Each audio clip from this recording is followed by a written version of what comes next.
ಅವರ ಜೀವನಕ್ಕೆ ಇವರೇ ಆಧಾರ.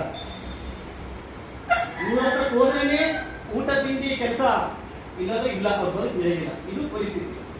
ಸೊ ಬಂಗಾರಪ್ಪನವರು ಸಿಎಂ ಆಗಿದ್ದಾಗ 1-2 ವರ್ಷ ಇದಕ್ಕೆ ಕ್ಯಾಂಪೇನ್ ಮಾಡಿ ಸೊ ಆ ಒಂದು ಆಕ್ಟ್ ಬಂದಿದೆ. ತುಂಬಾ ಶ್ರಮ ಹಾಕಿದ್ದಾರೆ. ಈ ವಿಷಯಕ್ಕೆ 20 ಜನ ಜೈಲಿಗೆ ಹೋಗಿದ್ದಾರೆ, ಜೈಲಿನಲ್ಲಿ ಪ್ರೊಟೆಸ್ಟ್ ಮಾಡಿದ್ದಾರೆ. ಇದೆಲ್ಲ ಒಂದು ಸ್ಟೋರಿ ಇದೆ.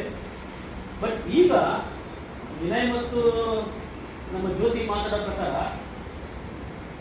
ಹೆಲ್ತ್ ಇಶ್ಯೂಸ್ ಇದೆ. ಆದ್ರೆ ಫೋಕಸ್ ಮಾಡ್ತಾ ಇರೋದು ಏನಂದ್ರೆ, ಒಂದು ಕೊರಗಾಭಿವೃದ್ಧಿ ಸಂಘಟನೆಗಳ ಮಹಾ ಒಕ್ಕೂಟ ಅಂತ ಒಂದಿದೆ, ಕೇರಳ ಮತ್ತು ಉಡುಪಿ ಮಂಗಳೂರಿನ ಒಳಗೊಂಡಂತೆ. ಕೊಡಗು ಮೈಸೂರಿನ ಸೇರಿ ಕೂಡ ಕಾರ್ಮಿಕರ ಸಂಘಟನೆ ಇದೆ. ಅದು ಅವ್ರದೇ ಜನರದೇ. ಜನರಲ್ಲಿ ಏನ್ ಮಾಡೋದು, ಏನಾದ್ರು ಅಲ್ಲಿ ಫೆಸಿಲಿಟೇಷನ್ ಟ್ರೈನಿಂಗ್ ಆ ರೀತಿ ಮಾಡ್ತೀವಿ.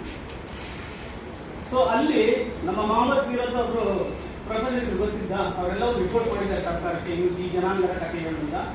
ಅವರು ಸ್ಟಡಿ ಮಾಡಿ ಸರ್ಕಾರಕ್ಕೆ ರಿಪೋರ್ಟ್ ಕೊಟ್ಟು 6 ಮಂತ್ ಅವರಿಗೆ ಸ್ಪೆಷಲ್ ನ್ಯೂಟ್ರಿಷನ್ ಕೊಡಬೇಕು ಅಂತ ಹೇಳ್ಬಿಟ್ಟು ಲಾಂಚ್ ಮಾಡಿದ್ದಾರೆ. ಮೊಟ್ಟೆ, ಬೆಲ್ಲ, ಕಡಲೆಕಾಳು, ಬೇಳೆ ಎಲ್ಲ, ತುಪ್ಪ ಎಲ್ಲ ಮಾಡ್ತಾ ಇದ್ದಾರೆ.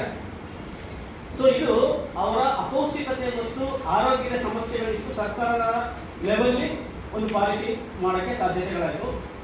ಈ ಟ್ರೈಬಲ್ಸ್ ಒಂದು 12 ಜಿಲ್ಲೆಯಲ್ಲಿ ಕೆಲಸ ಮಾಡ್ತೀವಿ. ಎಲ್ಲ ಅವ್ರು ಹೇಳಿದಾಗೆ ಉತ್ತರ ಕನ್ನಡದಿಂದ ಹಿಡಿದು ಉತ್ತರ ಕನ್ನಡ, ಶಿವಮೊಗ್ಗ, ಹಾಸನ, ಚಿಕ್ಕಮಗಳೂರು, ಉಡುಪಿ, ದಕ್ಷಿಣ ಕನ್ನಡ, ಮೈಸೂರು, ಕೊಡಗು, ಈ ಸುತ್ತ ಒಂದು 54 ಸಮುದಾಯ ಇದೆ ಟ್ರೈಬಲ್ಸ್ ಗ್ರೂಪಲ್ಲಿ.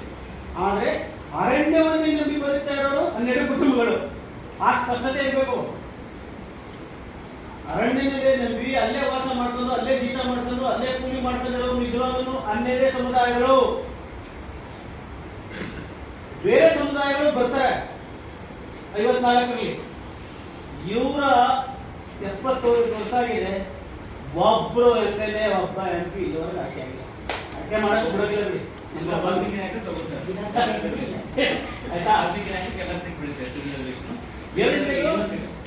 ಸ್ಪೆಷಲ್ ನ್ಯೂಟ್ರಿಷನ್ ಮಾಡಬೇಕು ಅಂದ್ಬಿಟ್ಟು ನಾವು ಕುವೆಂಪು ಸ್ಥಳದಲ್ಲಿ ಬೆಂಗಳೂರಿಗೆ 100 ದಿನ ಕಾಲೇಜಿಗೆ ಜನ ಮಾಡಿದ್ದೀವಿ. ಸೋಷಿಯಲ್ ವೆಲ್ಫೇರ್ ಮಿನಿಸ್ಟರ್ ಆಂಜನೇಯ ಅವರು ಒಂದು 100 ಜನರ ತಂಡ 100 ದಿನ ನಡ್ಕ ಬಂದಿದ್ದೀವಿ. ಬಂದು ಸೋಷಿಯಲ್ ವೆಲ್ಫೇರ್, ನೀವು ನೋಡ್ತೀರಾ ಗೊತ್ತಿರಾ, ಸೋಷಿಯಲ್ ವೆಲ್ಫೇರ್ ಮಿನಿಸ್ಟ್ರು ಅವತ್ತು ಗುಂಡೂರಾವ್ ಇತಿಹಾಸ ಮಿನಿಸ್ಟ್ರು ಎಷ್ಟು ಪಟ್ಟಾಡ್ಸಿದ್ದೀವಿ ಅಂದ್ರೆ, ಇವ್ರಿಗೆ ಸ್ಪೆಷಲ್ ಪ್ರೋಗ್ರಾಮ್. ಮತ್ತೆ ನಮ್ಮ ಕುಂಡದಲ್ಲಿ ಹೇಳ್ತಾರಲ್ಲ, ಅಲ್ಲಿ ಬಂದು ಭೂಮಿ ಅಂಚೆ ತನಕ ಎದುರಾಗಿಲ್ಲ ಅಂದು 2 ಬಸ್ ಕಳಿಸಿದ್ರು ಜನ ಕರ್ಕ ಬರಕ್ಕೆ. ಗುಂಡೂರಾವ್ ಫೋನ್ ಮಾಡಿ ನಾವು ಅಲ್ಲೇ ಬನ್ನಿ ಅಂತ, ನಾವೆಲ್ಲಿ ಪ್ರೊಟೆಸ್ಟ್ ಮಾಡ್ತೀವಿ ಅಲ್ಲೇ ಬನ್ನಿ ಅಂತ.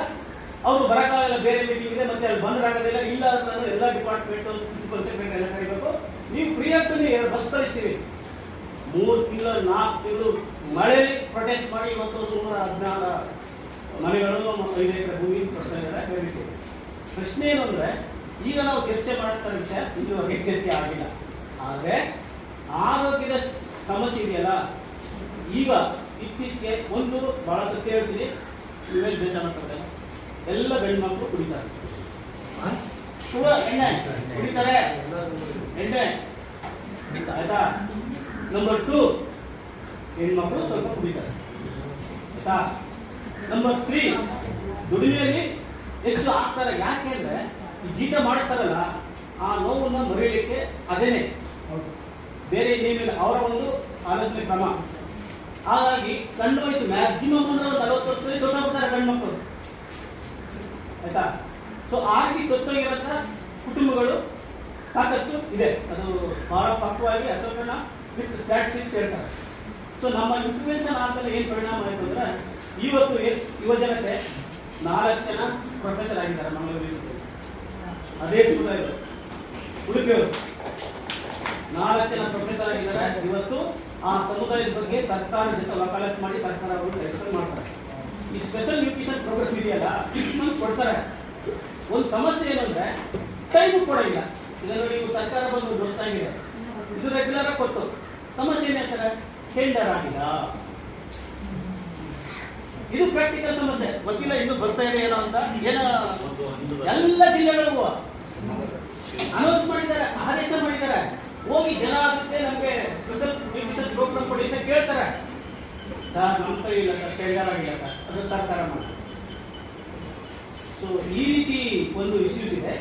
ಆದರೆ ಒಂದು 3 ಜಿಲ್ಲೆಗಳಲ್ಲಿಯೂ ಜನರ ಒಂದು ನಾಯಕತ್ವದಲ್ಲಿ, ಜನರ ಒಂದು ಆಲೋಚನೆ ಕ್ರಮದಲ್ಲಿ, ಜನರೇ ಕಟ್ಟಿರುವಂತಹ ಸಂಘಟನೆಗಳು ಏನಾದರೂ ನಮ್ಮ ಇತಿಹಾಸದಲ್ಲಿ ಇದ್ರೆ ಅದು ಬುಡಕಟ್ಟು ಕಾರ್ಮಿಕರ ಸಂಘ ಮತ್ತು ನಮ್ಮ